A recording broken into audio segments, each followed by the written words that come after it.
The laughter started before Honoria Calvert had set down her teacup. She was sitting near the window of Stanbrook's drawing room on a June afternoon, her work basket open beside her, her attention apparently given to a length of linen she was hemming, when her sister Adelaide turned toward the assembled guests with the particular brightness she reserved for performances. The room was warm and crowded. A neighbor's engagement was to be announced within the hour, and Adelaide had found her moment. She gestured toward Honoria with the fond, pitying tilt of the head that had become, over 3 years, as practiced as any stage direction. "Imagine," she said to the room, "refusing a duke, not turning down a farmer or a clergyman with poor prospects, but an actual duke, and then spending the next 3 years tending weeds and grinding herbs past the age of 35, as though solitude were a vocation one chose deliberately." The room obliged her with laughter, warm and comfortable, the laughter of people who have heard a joke enough times to feel they own it. Honoria set her teacup down without a tremor.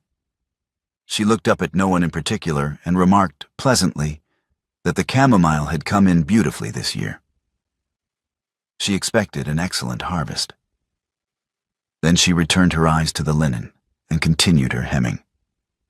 On the far side of the drawing room, standing at a slight remove from the guests nearest the window, Marcus Carlyle, Duke of Wexcombe, watched this. He had not been expected. He had arrived in the county 2 days prior on a matter of business with the Hargrove family, Stanbrook's nearest neighbors. And Mrs. Hargrove, in the warmth of her hospitality, had extended the invitation that brought him here. He had accepted without considering that Honoria Calvert would be present. He had not, in truth, considered her very much at all since the afternoon 3 years ago when she had refused him in plain terms and left a room that still felt, in memory, slightly airless. He considered her now.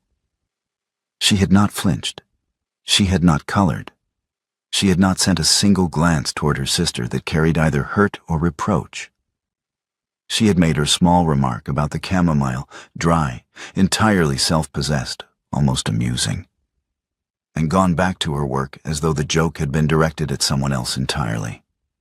The room had laughed and moved on, and she was already somewhere else in her attention, the needle moving steadily through the linen, her profile still and composed in the afternoon light. Marcus found that he was looking at a woman who had just absorbed a public cruelty with a composure so complete it looked like indifference. And he could not determine, with any of the certainty he usually trusted in himself, whether the composure was armor or simply who she was. The engagement announcement drew the room together in a press of congratulations and exclamations. And in the movement of the crowd, Marcus found himself closer to Honoria than the room's geography had previously permitted. The guests surged forward. She was jostled from one side, and he put his hand briefly at her elbow to steady her. It was the gesture of a moment, the automatic courtesy of any man who found a woman off balance beside him, and it required nothing. But his hand remained at her elbow 1 instant beyond the moment that courtesy required, not long enough for anyone to observe it, barely long enough for him to be conscious of having done it. And then he released her and stepped back. Honoria did not look at him directly, but he saw the small adjustment she made. Not away from him, not toward him, simply a stillness. The particular stillness of someone registering a sensation they had not expected. He thought, watching her return her attention to the room, that she was a woman whom almost no one touched anymore. That the joke had done that, among other things. That her family had laughed, and he had been standing across the room, and for the first time since the afternoon she had refused him. He felt with uncomfortable clarity that he had read something badly wrong. 3 years before that June afternoon, Marcus Carlyle had proposed marriage to Lady Honoria Calvert in the formal drawing room at Stanbrook on a Tuesday in early spring. It had been a considered proposal, made in good faith, between 2 people of comparable rank and compatible situation. He was a widower of 41, without children, in possession of a substantial estate and a title that required no elaboration. She was 38, the eldest daughter of the late Earl of Stanbrook, still unmarried in a household of 4 daughters, and his estate lay close enough to hers that the match had been discussed by their respective families with something approaching inevitability. He had not been in love with her. He would not have claimed that. But he had respected her, had found her company agreeable on the occasions they had shared it, and had believed the match a sensible and decent one. She had refused him in 3 sentences. She had not been unkind. She had offered no explanation, no softening qualification, no expression of regret that carried any warmth. She had simply said that she was grateful for the honor, that she could not accept, and that she hoped he would not find the refusal a source of difficulty between their families. Then she had risen from her chair and left the room. He had sat for a moment alone with the silence, and then he too had left. And he had ridden back to Wexcombe with the particular sensation of a man who believed himself a good judge of character, and had just been presented with evidence to the contrary. The family's response had hardened rapidly into something less forgiving than his own. They had witnessed the refusal from the hallway. Adelaide and Frances, the 2 middle sisters, had been close enough to the door to catch its shape, if not its words. And the story that formed in the days afterward was one in which Honoria had simply refused, without cause, a man of the first respectability, apparently from some private conviction of her own superiority. The story was never spoken in quite those terms, but it lived in every inflection of Adelaide's voice when she returned to the subject, which she did with the regularity of a woman who had found a story that served her well. What no one in that hallway had seen was the conversation that had taken place 3 days before the proposal. Lavinia, the youngest of the 4 sisters, then 26, pretty and quick and prone to feeling things with a completeness that she had never learned to conceal, had come to Honoria's room late on a Thursday evening in a state that Honoria had recognized immediately as the state of someone carrying something too heavy to carry alone. She had sat on the edge of the bed and had told her eldest sister in pieces that she was in love with Marcus Carlyle, that she had been in love with him for the better part of a year, and that and here Lavinia had stopped and had pressed her hands together in her lap and had continued, that he had expressed to her, in terms that could not be misread, that the feeling was returned. He said nothing to you directly? Honoria had asked. He could not, Lavinia had said. Not while everyone expected, not while you were the expected match. He is too honorable for that. And so am I, or I am trying to be. But I could not let you accept without knowing. Honoria had sat with this for a long time after Lavinia had gone back to her room. She had understood the mechanics of it immediately. The eldest daughter of Stanbrook was the expected match, and no honorable man would begin a courtship of the youngest while the eldest stood in that position.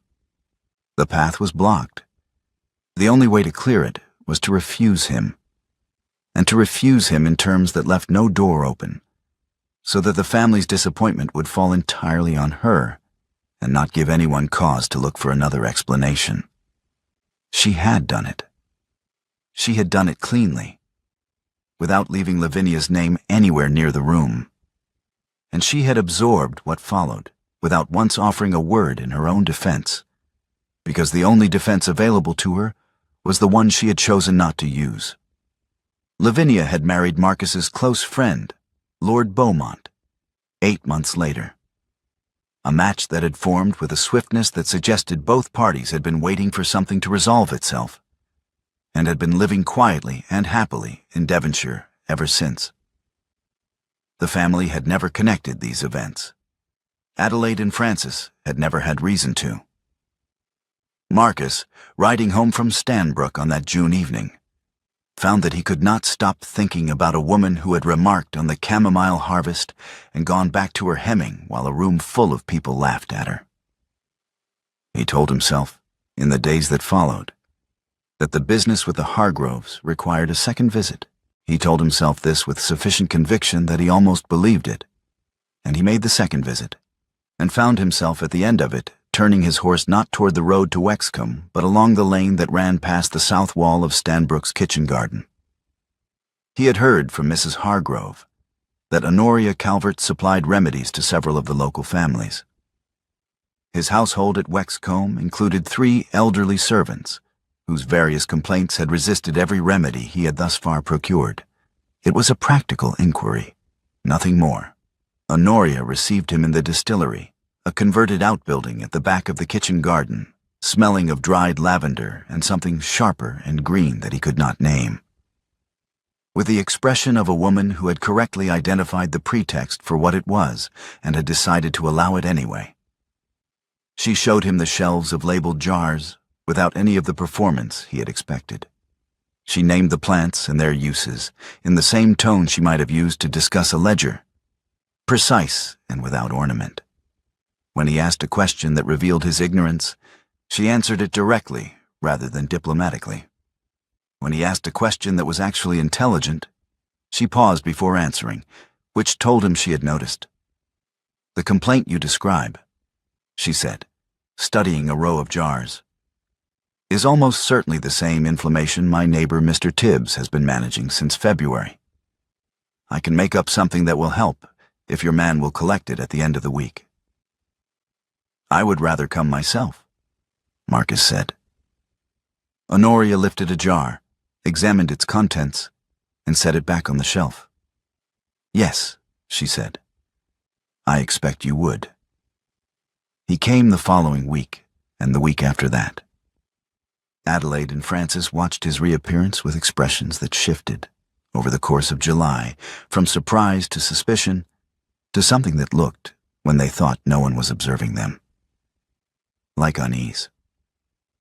A duke returning to Stanbrook 3 times in as many weeks was either a man come to gloat or a man come to court, and if it was the latter, they watched his attention with the particular attention of women who needed to determine which sister he was considering. When the attention settled consistently on Honoria, they began to say things. The things were said in the way Adelaide had always said them, with affection on the surface and a blade beneath it, in rooms with other people present, in tones that invited the listener to share the joke. She told a visitor one afternoon that Honoria's remedies appeared to require an extraordinary dedication to the follow-up consultation. She said it with a smile. The visitor smiled back. Honoria, who was in the room, continued grinding dried rosemary in the small mortar she had brought indoors. She did not look up. On a Thursday afternoon in the 3rd week of July, a summer storm came in from the west, without much warning. Marcus had walked with Honoria along the path that ran near the parish churchyard. She had been checking on a grave marker she had commissioned for a village woman who had died in the spring, and the rain arrived as they were returning, fast and heavy, the kind that soaked through a coat in under a minute. Marcus removed his coat and dropped it over Honoria's shoulders without asking permission. "That is entirely unnecessary," Honoria said. "Yes," Marcus agreed, and continued walking. She stood for a moment in the rain with his coat around her shoulders and looked at his back. And then she decided that carrying it would be more trouble than wearing it. And she wore it. It was warm and it smelled of horses and some kind of cedar preparation. And she was aware of it the entire way back to the garden gate in a way that she found inconvenient. The distillery on a late afternoon in August had the particular quality of amber light that came from a single lamp set low on the work table, and Honoria was cataloging a set of pressed specimens. Flat, papery things mounted on card and labeled in her small, exact hand. Marcus had arrived on the pretext of collecting a preparation she had made for his head groundskeeper, and the collection had extended, by mutual unspoken agreement, into the kind of conversation that had become their habit over the summer, practical on the surface, entirely attentive underneath. She held up a specimen, a sprig of something pale, its Latin name written along the stem, and turned it toward the lamp. "The veining is unusual," she said. "I collected it near the western wall in June, and I have not been able to find another." Marcus reached across and took her hand to angle it more directly toward the light. He turned her hand slowly, ostensibly to examine the leaf. The leaf did not require the amount of time he took to examine it. He held her hand a moment longer than the examination required, not gripping, simply holding, and then released it without comment, and looked at the specimen, and said that the veining was, indeed, unusual. Neither of them mentioned it. He had been thinking, over the course of the summer, about a woman who did not defend herself. Not out of weakness. He had understood that much within the first week of their conversations. Her intelligence was precise and unsentimental. She had opinions she expressed without apology when asked for them, and she occasionally expressed them without being asked, which he had come to find he preferred. She was not passive. She was not resigned. She simply did not spend herself on attacks she had apparently decided were beneath a response. He had also been thinking about the refusal. He had been thinking about it differently than he had thought about it for 3 years, turning it over with new eyes, examining what he actually knew against what he had assumed. What he actually knew was, she had refused him, offered no explanation, and had spent the years since absorbing her family's contempt without offering a single word to correct their understanding of what had happened. People who were simply proud did not behave that way. People who had refused a duke out of arrogance did not sit quietly while their sisters made a public joke of the refusal in front of the man they had refused. They either gloated or they grew defensive. They did not remark on the chamomile and go back to their work. At a small gathering at Stanbrook one afternoon in late August, a handful of neighbors, tea in the drawing room, Adelaide made her remark about the ducal site visits. She said it brightly, with her head tilted toward the assembled company, inviting them to consider whether it was the herbs or the herbalist that kept drawing Wexcombe back to Stanbrook. The room's attention shifted briefly toward Honoria. Marcus was in the room. He did not validate the remark with a laugh. He did not offer Adelaide the social rescue of a light response that would have let the moment pass as harmless teasing. He simply looked at her with an expression that Adelaide, he could see, had not expected. Not angry, not amused, simply measuring. And then he looked away. Riding toward Wexcombe that afternoon, he turned over what the full summer had shown him. A woman of precise and capable intelligence, who absorbed every cruelty without the cost of her composure, who had never once, across dozens of conversations in the distillery, in the garden, and the churchyard path, given him a single reason to believe that her refusal had been contempt. He thought, there is something here I have not understood. He thought, I have been wrong about what happened in that room 3 years ago. He thought, I do not yet know the shape of the wrong, but I am beginning to see its edges. It was the paper that showed him. He had come to the distillery on a Wednesday morning in September, and Honoria was pressing specimens, arranging dried plant material between sheets of paper and weighting them with flat stones from the garden wall. The paper she was using had been folded and refolded, its surface slightly soft with handling. And as she smoothed it beneath a sprig of dried meadowsweet, the sheet shifted and opened. Marcus saw the handwriting. He recognized it immediately. He had seen it in notes passed at the Beaumont table, in letters Lavinia had written to mutual acquaintances that had occasionally passed through his hands. The loops were distinctive, slightly forward-leaning, the capital L made in a particular way that he would have known anywhere.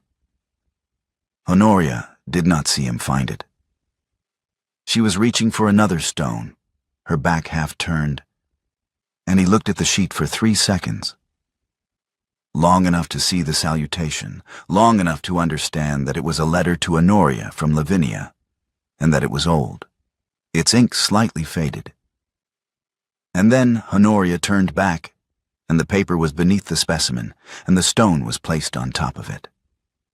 Marcus said nothing. He accepted the preparation she had made for his groundskeeper. He answered the question she asked about how the man's knee had been progressing, and he rode back to Wexcombe in a state that was not quite thought and not quite feeling, but something between the two, something with the quality of a structure being re-examined from the foundation. The refusal, the silence, the 3 years of public ridicule she had never corrected, the family's contempt she had absorbed without once offering a defense that, it was now clear to him, she could have offered if she had chosen to.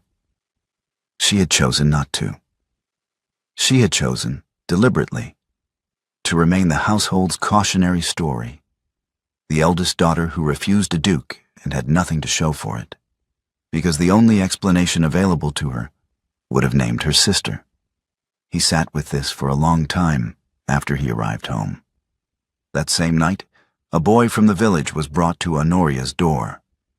The child was 8 years old, and had been under her care since the previous winter for a chest complaint that had improved but never fully resolved. He arrived in the arms of his father, burning with fever, his breathing the wrong kind of shallow. Honoria had the door open before they had finished knocking, and was already assessing the child's color and the sound of his breath before the father had finished his sentence. Marcus had doubled back on the road from Wexcombe to retrieve a small ledger he had left in the distillery. He arrived at the house to find the front door open and a lamp burning in the room off the hall, and he stood for a moment in the doorway before he understood what he was looking at. He went in. He did not ask whether he was wanted. He took off his coat and set it on a chair and said simply, "Tell me what to do." Honoria looked at him for one brief moment, and then she said, "The basin. Water from the cold pump, not the kettle. Keep it coming." He kept it coming. He held the basin while she worked, passed her what she asked for without requiring explanation, kept the fire fed at the level she specified, not too high, not too low. And when she needed both hands free, he steadied the child's head without being asked. The fever climbed through the middle hours of the night, and then, somewhere in the small hours before dawn, began to ease. The boy's breathing changed, deepened, steadied, and his color came back in increments, and Honoria sat back on her heels beside the bed and was still. The father was asleep in the chair by the wall. The lamp had burned low. Outside the window, the sky was beginning to show the first gray suggestion of morning. Honoria had been awake for the better part of 20 hours. The guard that she maintained with such precision, the composure that deflected jokes and absorbed cruelties and presented to the world an untroubled surface, had been exhausted by the night's work, spent entirely on the child. She leaned sideways, and her head came to rest against Marcus's shoulder. She was asleep, or nearly asleep, for perhaps 30 seconds. Then she became aware of what she had done, and she straightened, and she did not look at him. Marcus had not moved. He had not turned toward her, or shifted his weight, or made any adjustment that might have woken her before she was ready. He had simply remained where he was, and she had rested there. And now she was upright again and looking at the child's sleeping face. "He will be all right," she said. Marcus answered quietly, "Yes." They sat in the remaining dark until the father stirred, and then Honoria gave her instructions for the morning, and Marcus drove back to Wexcombe in the early light with the sense of a man who has been shown something he will not be able to unsee. He came to the distillery 2 days later. Honoria was at the work table with her back to the door, and she turned when she heard his step. And the expression on her face was the expression of a woman who had been expecting this and had not yet decided how to manage it. "I want to ask you something," Marcus said. He closed the door behind him, not firmly, but deliberately. I am not asking as a man who was wounded 3 years ago and wants satisfaction. I am asking because I have spent this summer watching you. And I think the answer to my question will tell me something about you that you would prefer I did not know. Honoria set down the jar she was holding. Why did you refuse me? He asked. The silence stretched long enough that he heard the wind move through the garden outside. I had a reason, Honoria said. Her voice was steady, but it was the steadiness of effort rather than ease. I am not free to give it to you. Is the reason something that reflects on my character? Her answer came without hesitation. No. Is it something that reflects on yours? Honoria looked at him directly for the first time since he had entered the room. You will have to form your own judgment on that. I have formed it, Marcus said quietly. I formed it some time ago. I am asking because I want to hear it from you. She was quiet for a moment. Then she said, it had nothing to do with your worth.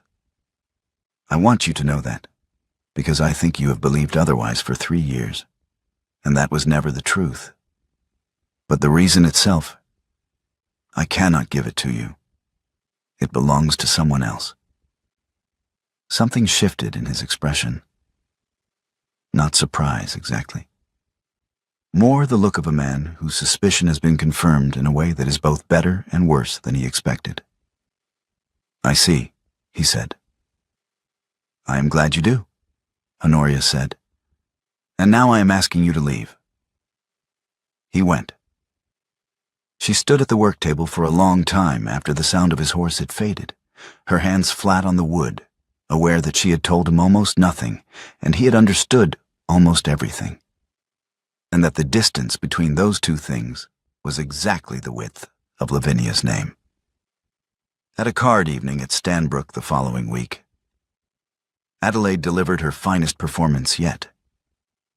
The room was small, 6 guests, a comfortable fire, the kind of gathering where remarks land without escape.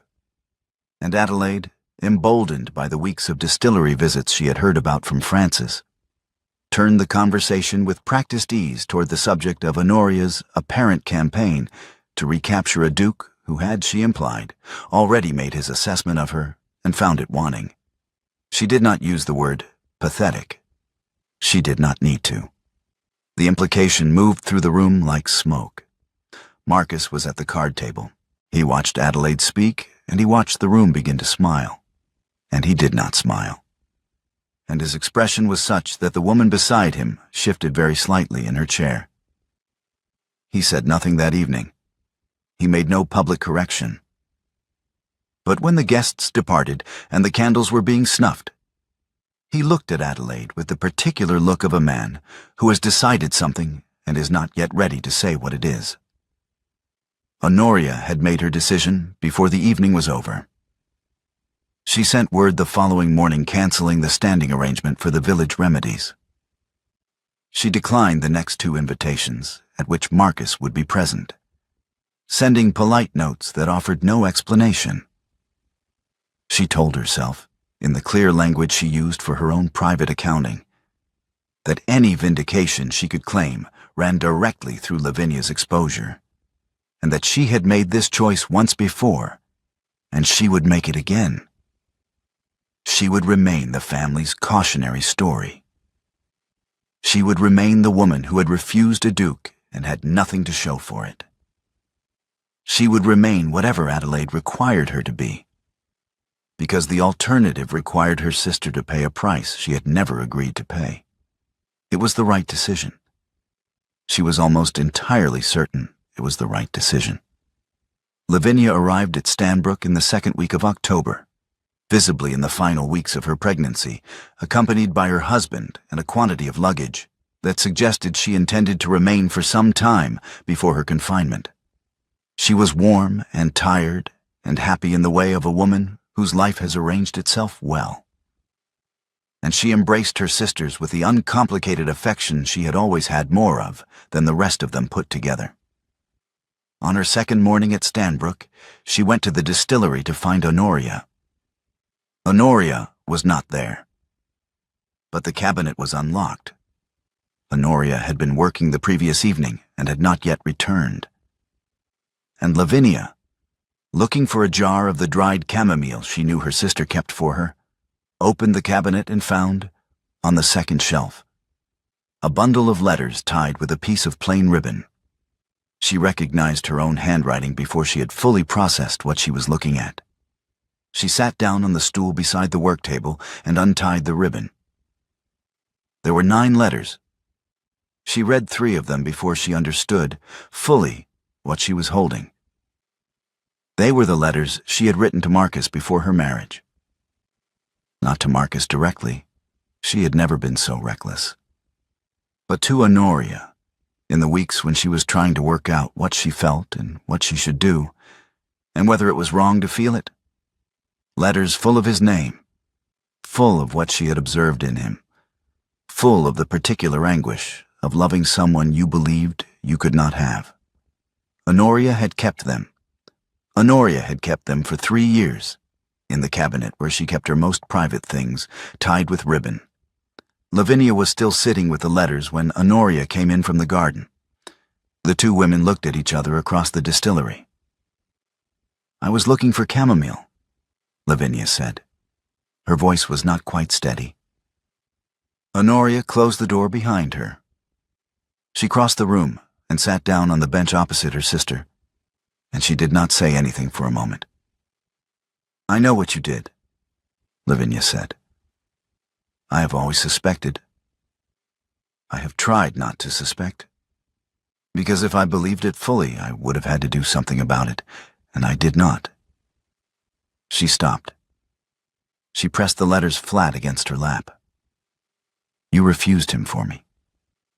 And then you let us all believe it was your own foolishness. For 3 years. It was a practical decision," Honoria said. "It was not a practical decision. Do not call it that." "Lavinia, I am going to tell them," Lavinia said. "I am going to tell Marcus, and I am going to tell Adelaide and Francis, and I am going to tell anyone who has ever laughed at you for this. I will not. I cannot sit here knowing what you did and allow it to continue." Her voice was firm. "No." She said it without anger, without heat, simply as a fact. "You will not. You cannot stop me. The protection only holds if the silence holds," Honoria said.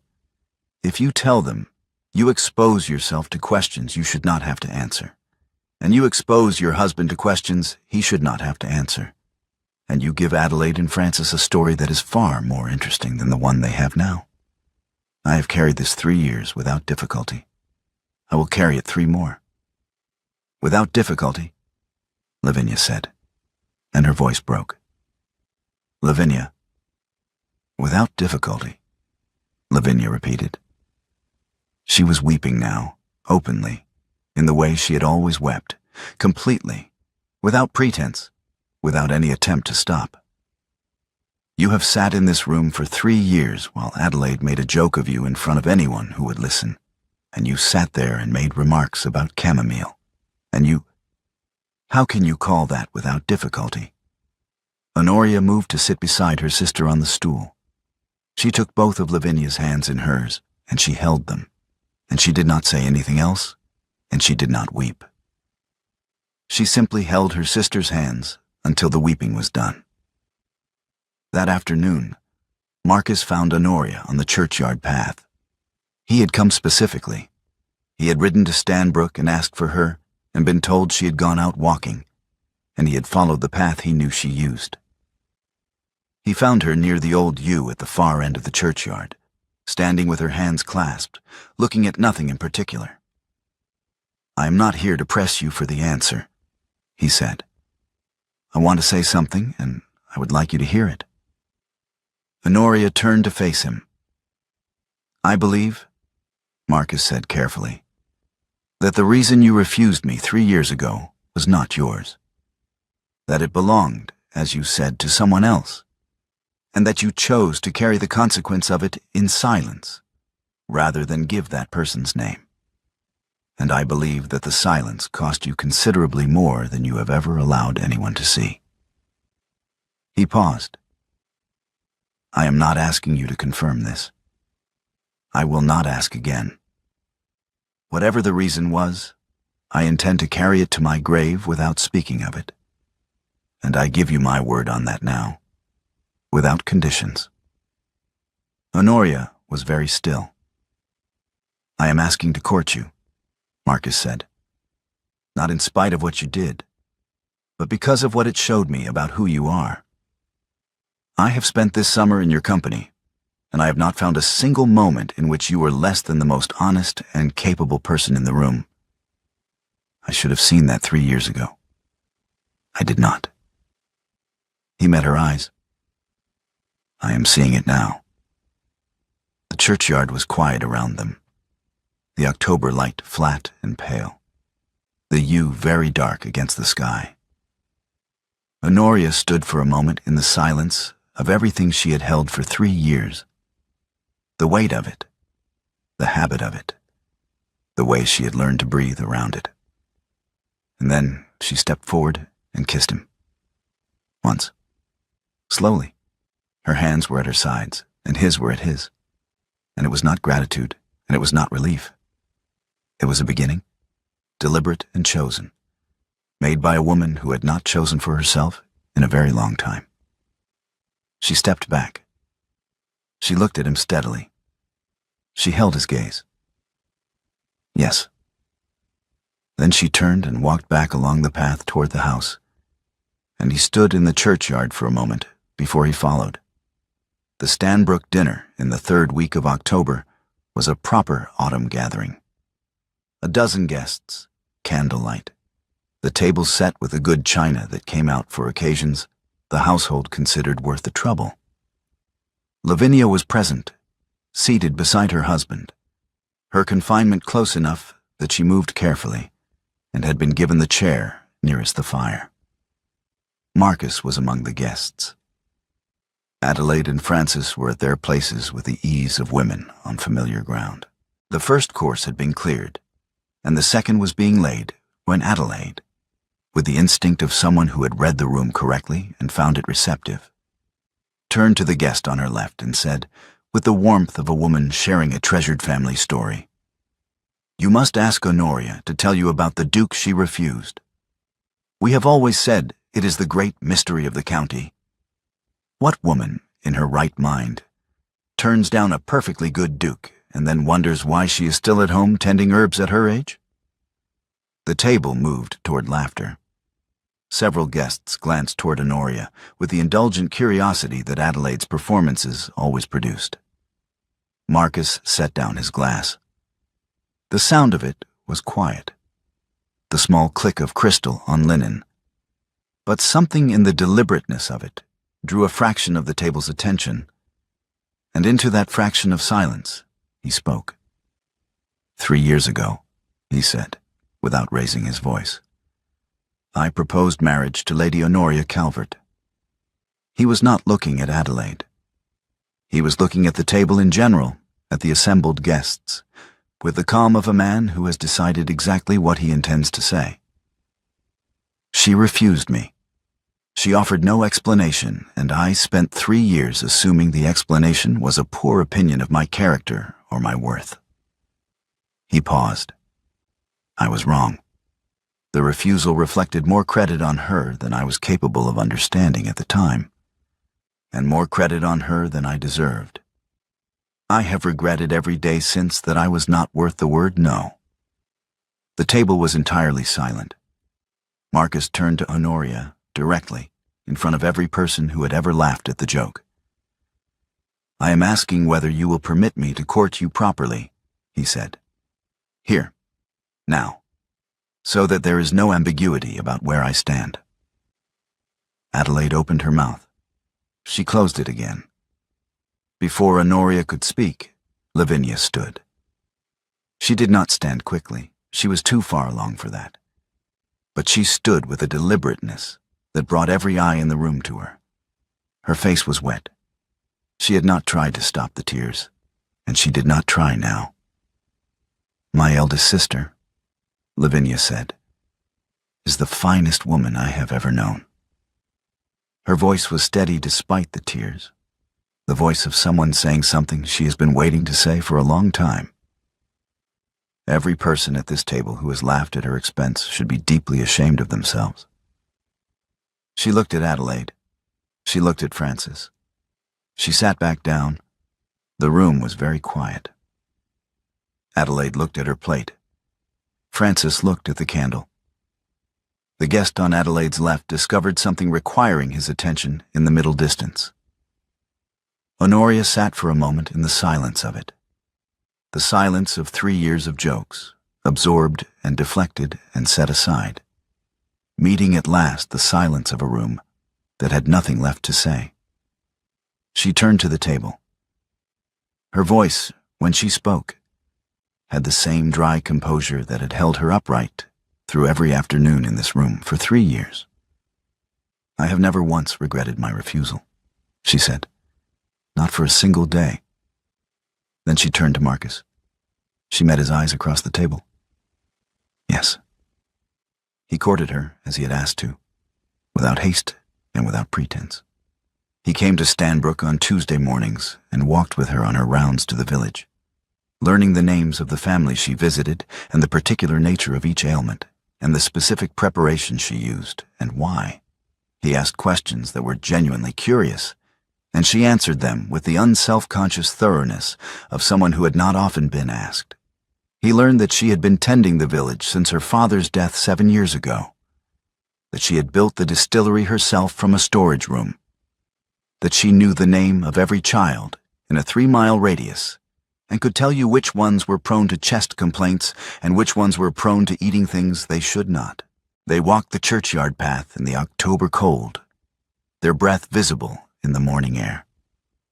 They worked in the distillery on late afternoons, the lamp low, her specimens spread between them on the table, his handwriting beginning to appear in the margins of her cataloging notes, where she had asked him to record a measurement.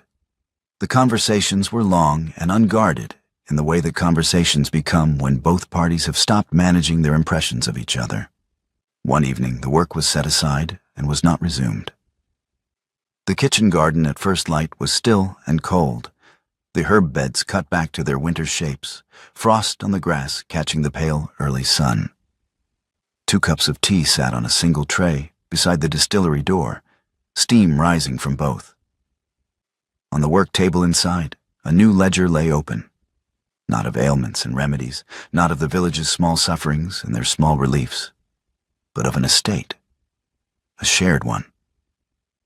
The first page was written in her hand, the entries precise and clear, beginning at the beginning, as a woman who had learned to keep her own accounts would begin, with what was there, what was needed, and what, at last, could be built.